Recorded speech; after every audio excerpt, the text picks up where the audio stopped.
The hospital corridor was quiet that evening, with only the soft hum of fluorescent lights and the distant beep of monitors breaking the silence.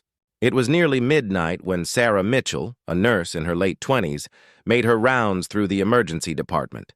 Sarah had been working at St. Mary's Hospital for 3 years now. She wasn't chasing glory or recognition. She simply believed in treating every patient with dignity and care, just as her grandmother had taught her before she passed.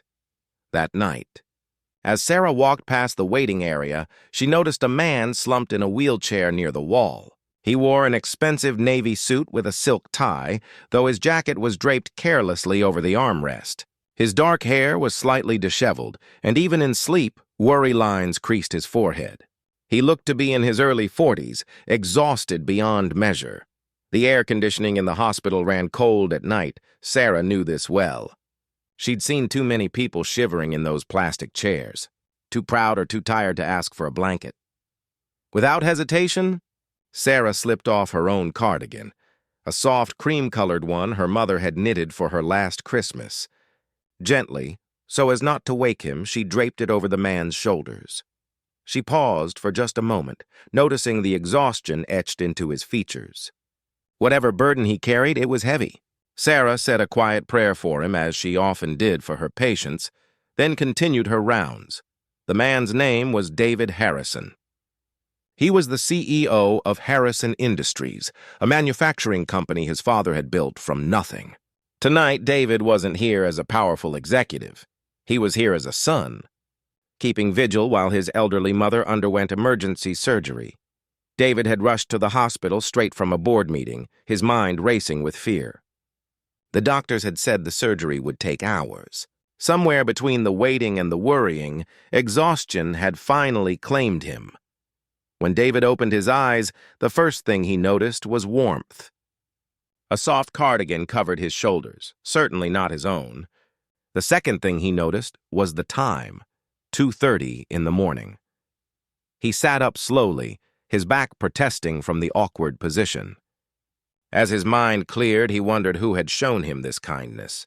Looking down at the cardigan, he noticed a small hospital ID badge clipped to it. Sarah Mitchell, RN. David made his way to the nurse's station, the cardigan folded carefully over his arm. Behind the desk, he saw her, a young woman with kind eyes and honey-blonde hair pulled back in a practical ponytail. She was reviewing charts, her brow furrowed in concentration. "Excuse me?" David said softly, not wanting to startle her. "Are you Sarah Mitchell?" Sarah looked up and recognition flickered across her face. "Oh, you're awake. How are you feeling? Can I get you some water or coffee?" Her first thought wasn't about her cardigan, it was about his well-being. This touched David more than he expected. "I'm fine, thank you. I wanted to return this." He held out the cardigan. "And to thank you." "That was very kind," Sarah smiled warmly. "You're welcome.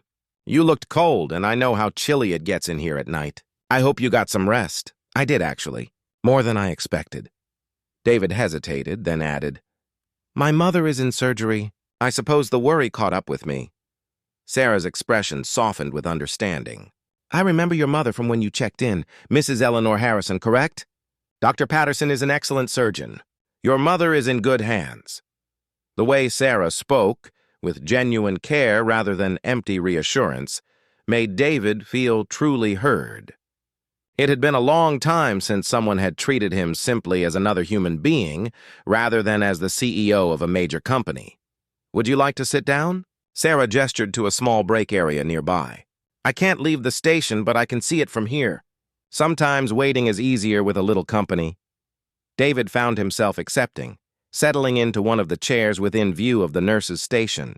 Sarah brought him a cup of coffee, made fresh, not the bitter sludge from the waiting room pot. "How long have you been a nurse?" David asked. 3 years here at St. Mary's. Before that, I worked in a clinic in my hometown, a small place you've probably never heard of called Millbrook." "Actually, I know Millbrook," David said, surprising himself. "My father came from near there. We used to visit when I was a boy." Sarah's face lit up. "Really? It's a wonderful little town. I miss it sometimes, though my work here in the city is important to me."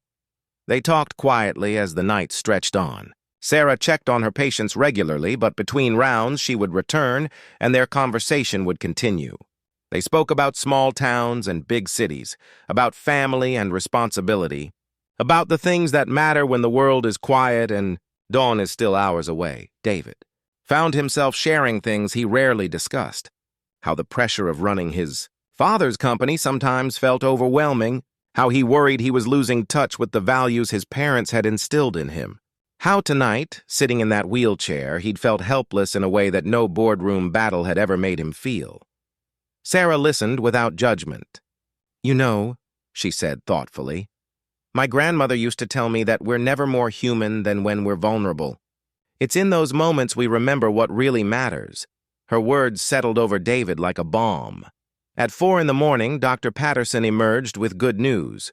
Eleanor's surgery had been successful.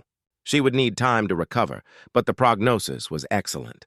David felt tears of relief sting his eyes. Sarah, who had walked with him to meet the doctor, squeezed his hand briefly, a gesture of genuine happiness for a stranger who no longer felt quite so strange. "Thank you," David said, his voice thick with emotion. "For everything tonight." "You're very welcome," Sarah replied. "Your mother is being moved to ICU. You can see her in about an hour. Why don't you get some coffee from the cafeteria? The breakfast shift makes it much better than I do." David smiled, a real smile, perhaps the first in days. As he turned to leave, he paused. "Sarah, would it be all right if I came back to visit? I'd like to thank you properly when I'm not quite so—" He gestured at his rumpled suit. "Disheveled." Sarah's warm smile returned. "You don't need to thank me, but you're welcome to visit. I work the evening shift most days." 3 days later, David returned during Sarah's shift. His mother was recovering well in a private room upstairs. This time, David carried a small gift bag. "I hope this is okay," he said, slightly nervous. "I wanted to replace your cardigan. Inside was a beautiful cardigan, but not an expensive designer piece. Instead, it was hand-knitted, cream-colored like her original, made by a local artisan. Attached was a note. For someone who understands that the warmest gestures come from the heart." Sarah's eyes misted.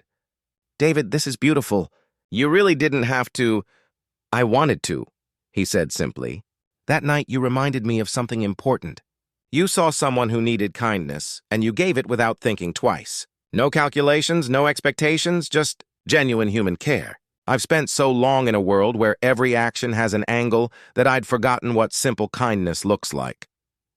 Over the following weeks, as Eleanor recovered, David visited often.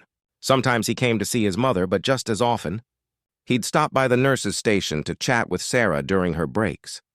They discovered they both loved old movies, that they both missed the simplicity of small-town life, that they both carried the weight of wanting to honor their parents' legacies while finding their own paths. Their friendship grew naturally, like wildflowers in a meadow, unforced and genuine. One evening, 2 months after that fateful night, David invited Sarah to dinner, not at a fancy restaurant, but at a small Italian place near the hospital, the kind with red checkered tablecloths and family recipes passed down through generations. "You know," David said over plates of homemade pasta, "that night in the hospital changed something for me. I've started volunteering at a community center in Millbrook. We're helping fund programs for seniors and kids. I wanted to do something that mattered beyond quarterly reports." Sarah's smile radiated pride. "David, that's wonderful. It's because of you," he said quietly. "You showed me that real wealth isn't measured in bank accounts. It's measured in moments of connection, in small acts of kindness, in actually seeing the people around us." 6 months later, when David asked Sarah to marry him, he didn't do it with an elaborate proposal or an enormous diamond. Instead, he asked her on a quiet evening in Millbrook, overlooking the town where they'd both learned the values that now bound them together. "I love you," he said simply, holding both her hands in his. "Not because you're impressed by who I am, but because you saw who I could be." "Will you marry me?" Sarah said yes. Their wedding was small and intimate, held in Millbrook's little church. Eleanor, fully recovered, cried happy tears. The reception was in the community center David had helped renovate, filled not with business associates and society figures, but with nurses from St. Mary's, families from Millbrook, and people whose lives had been touched by simple kindness. David never forgot the lesson learned in that hospital corridor. Under Sarah's influence, he transformed Harrison Industries' culture, implementing programs that treated employees as family, that gave back to communities, that valued people over profits. And every night before bed, no matter how challenging the day had been, David and Sarah would share one thing they were grateful for. Usually something small, something simple, something that reminded them of the truth they'd discovered together. That the greatest gifts in life aren't wrapped in expensive packages. They're wrapped in kindness, offered freely, expecting nothing in return, just like a cardigan draped over a sleeping stranger's shoulders on a cold hospital night.